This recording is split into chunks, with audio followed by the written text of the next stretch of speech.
కీర్తనలు 116వ అధ్యాయం 2వ వాక్యం. ఆయన నాకు చెవి యొగ్గాడు, కావున నేను నా జీవిత కాలమంతా అటు ఈ లోకంలో నేను ఎంతకాలం బ్రతుకుతానో, ఎంతకాలం జీవిస్తానో అంతకాలం నేను ఆయనకి ప్రార్థన చేస్తూనే ఉంటాను, ఆయనకి నేను మొరపెడుతూనే ఉంటాను అని దావీదు ఇక్కడ చెప్తున్నారు. ఆయన నాకు చెవి యొగ్గెను. బాగా గమనించండి. చిన్నపిల్లలు ఉంటారు. చిన్నపిల్లలు వాళ్ళు చెప్పే మాట చిన్నగా ఉంటుంది వాయిస్. కొన్నిసార్లు వాళ్ళు చెప్పడానికి భయపడతారు. అప్పుడు పెద్దోళ్ళు ఏం చేస్తారంటే వంగి చెప్పమ్మా అని చెవి పెడతారు. అట్లా చెవి పెట్టినప్పుడు ఆ చిన్నపిల్లలు వాళ్ళ మనసులో ఉన్నది చెప్తారు. వాళ్ళకి ఏదో భయం ఉంది, గట్టిగా మాట్లాడలేరు, ఎవరన్నా వింటే ఏమని అనుకుంటారేమని ఎప్పుడైతే పెద్దోళ్ళు కాస్త వంగి లేదా కూర్చుని ఆ చెవి పెట్టి వింటారు. అలాగే భక్తుడు దావీదు అంటున్నారు, నేను ఆయనకు మొరపెట్టాను, నేను ఆయనకి ప్రార్థన చేశాను, ఆయన చెవి యొగ్గి ఆలకించాడు. ఆయన నా జీవిత కాలమంతా నేను ఆయనకి మొరపెడతాను. అది ఉదయం కావచ్చు, మధ్యాహ్నం కావచ్చు, సాయంకాలం కావచ్చు. మనుషులు మనం వాళ్ళకి ఎన్నిసార్లు చెప్పినా వాళ్ళు చెవి పెట్టరు. సపోజ్ మన ఇంట్లో కొన్ని సందర్భాల్లో, ఏమండి మీరు వాళ్ళ దగ్గర వీళ్ళ దగ్గర డబ్బులు తీసుకొస్తున్నారు, మీరేమో ఇంటికాడ ఉండరు, వాళ్ళు వచ్చి నన్ను అడుగుతున్నారు, నేనేం సమాధానం చెప్పేది, కొంచెం మీరు ఎవరి దగ్గర తెచ్చారో వాళ్ళ దగ్గర రూపాయి ఇవ్వండి అని భార్య ఎన్నిసార్లు చెప్పినా ఆ భర్త పెడచెవును పెడతాడు. అంటే చెవుతో వింటాడు కానీ ఆ పని చేయుడు, పెడచెవును పెడతాడు. 2 చెవులు ఉన్నాయి.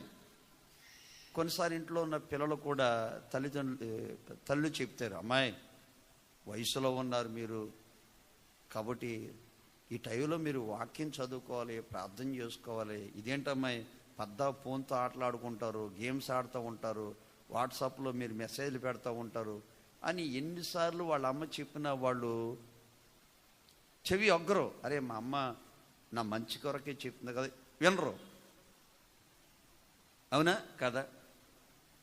కొన్నిసార్లు అందరూ కలిసి ప్రార్థన చేసుకుందాము, బైబిల్ చదువుకుందాం, పాటలు పాడుకుందాం అంటే వాళ్ళు చెవి పెట్టరు.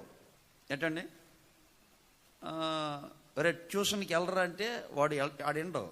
ఏమండి టయానికి పనికి వెళ్ళండి, మీరు టైం ప్రకారం పని చేస్తేనే కదా ఇల్లు గడుస్తుంది అంటే వినరు. కొన్నిసార్లు భర్త కూడా మంచిగా కొంచెం నీ ఖర్చులు తగ్గించుకో, విచ్చలవిడితనం తగ్గించుకో, కొంచెం జాగ్రత్త, పిల్లలు ఎదుగుతున్నారు, రేపు పొద్దున్న భవిష్యత్తు ఏంటి అని చేస్తే కొంతమంది ఆడవాళ్ళు ఆ మాటలో చెవినేసుకోరు. ఇట్లా ఆడవాళ్ళు ఉన్నారు, ఇటు పురుషులు ఉన్నారు, ఈ టెమనస్తుల్లో ఉన్నారు. అందుకనే దావీదు చూడండి, భార్య చెప్పినా భార్య వినదాన్ని, పిల్లలకు చెప్పినా పిల్లలు వినరని, పెద్దలకు చెప్పినా పెద్దలు వినరని, ఎవరు చెప్పుకుంటే నాకు ఆరుస్తారా తీరుస్తారా అని ఈయన అంటాడు.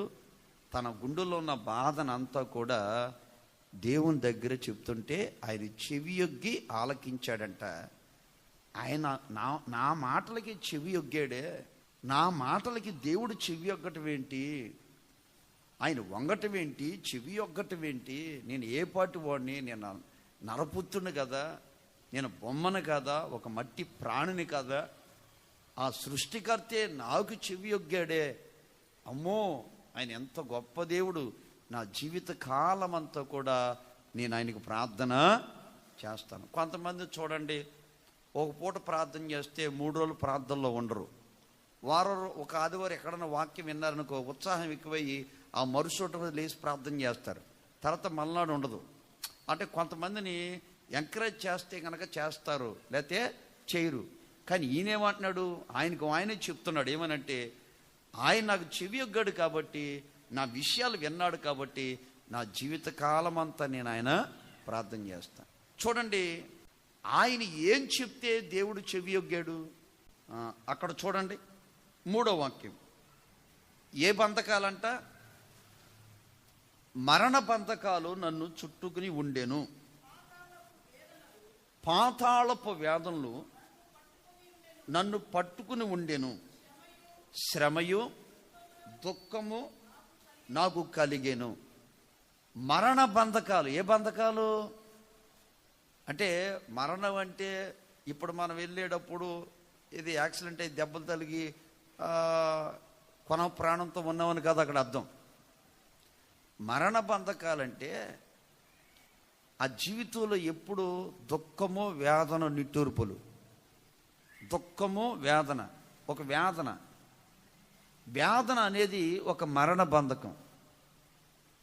ఏంటి ఆ వేదన?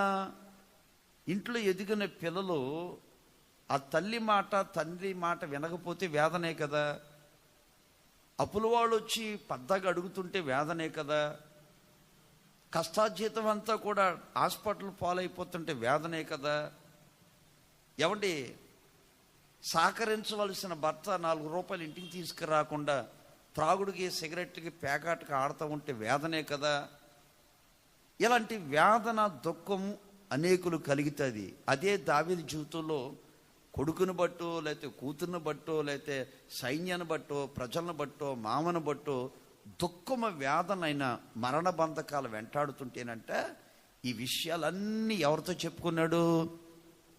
దేవునితో చెప్పుకున్నాడు. ఇంకో మాట కూడా చూద్దాం. 6వ వాక్యం.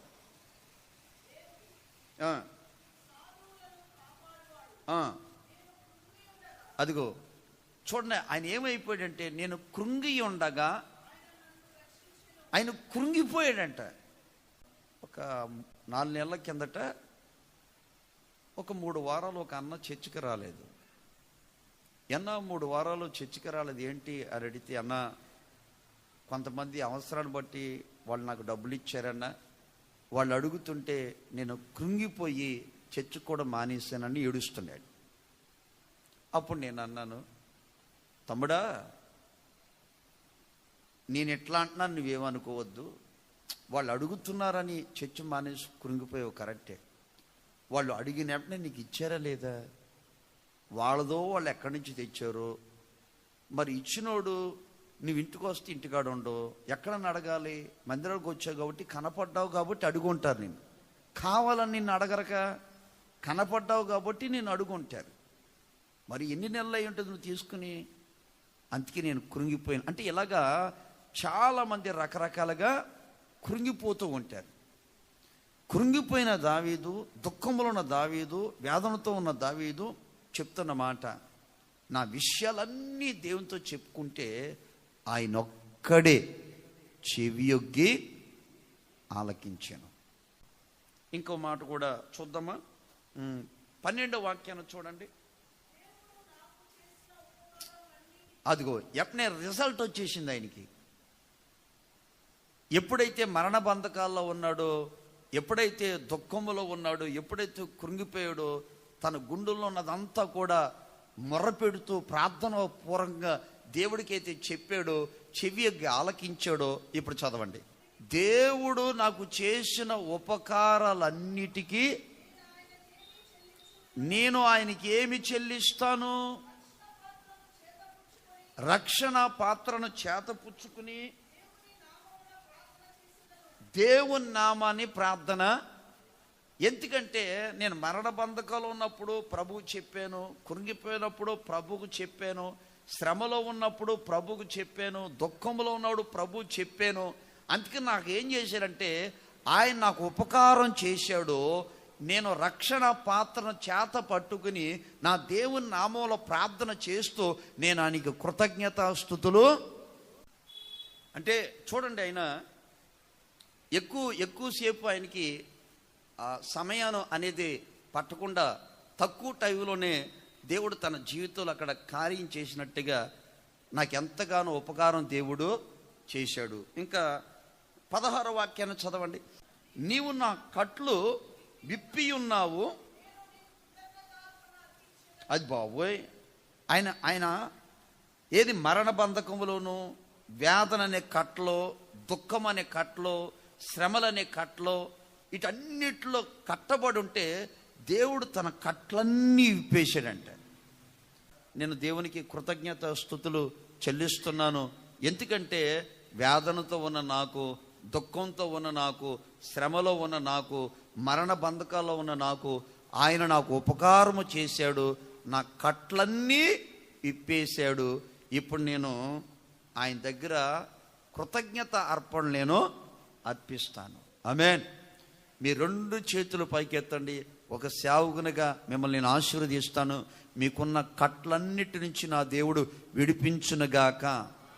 వేదన అనే కట్లో తెగిపోనుగాక, మరణం అనే కట్లో తెగిపోనుగాక, దుఃఖం అనే కట్లో తొలగిపోనుగాక, శ్రమ అనే కట్లో తొలగిపోనుగాక, దేవుడు ఉపకారం చేయనుగాక, దేవుడు మిమ్మల్ని కృతజ్ఞతలు తెలియపరిచేటట్లుగా నిలబెట్టునుగాక, అలాగ ఆశీర్వదించునుగాక. ఆమేన్.